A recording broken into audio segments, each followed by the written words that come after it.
Hello everyone. Third main, answer the following questions. Look at the question number 17. Prove that 2 plus root 3 is an irrational number. Okay. So let us assume 2 plus root 3 is rational number. Okay. So ಇಲ್ಲಿ rational number ಆದ್ರೆ ನಾವು 2 plus root 3 is equal to ಏನು ಹೇಳಿ a by b form ಅಲ್ಲಿ ಬರೀತೇವೆ. Okay. So it is in the form of a by b, rational number. So here b is not equal to 0 and a and b are the co-primes. Okay. So co-primes ಅಂದ್ರೆ ಏನು ಹೇಳಿ?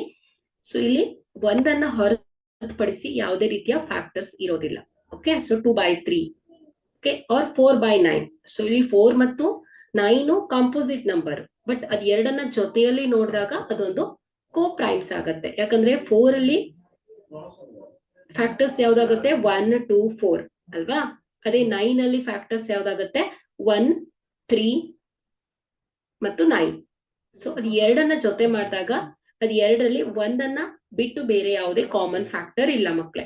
So ಅಂತಹ numbers ಅನ್ನ ನಾವು ಕೋ-ಪ್ರೈಮ್ಸ್ ಅಂತ ಹೇಳ್ತೇವೆ. So ಇಲ್ಲೂ ಕೂಡ ನಾವು 2 plus root 3 is equal to a by b. So here a by b ಏನ್ ಹೇಳಿ co-primes and b is not equal to 0.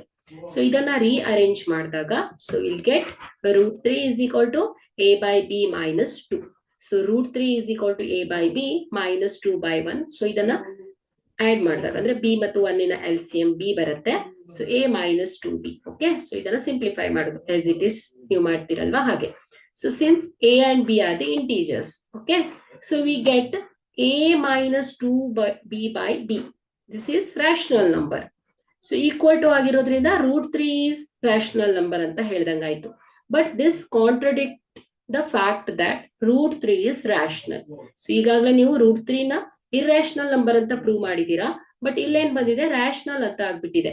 So ಹಾಗಾಗಿ this contradiction has arisen because of our incorrect assumption. So that 2 plus root 3 is rational. Hagadre, illi we can conclude that 2 plus root 3 is an irrational number. Okay? Hence the proof. Thank you.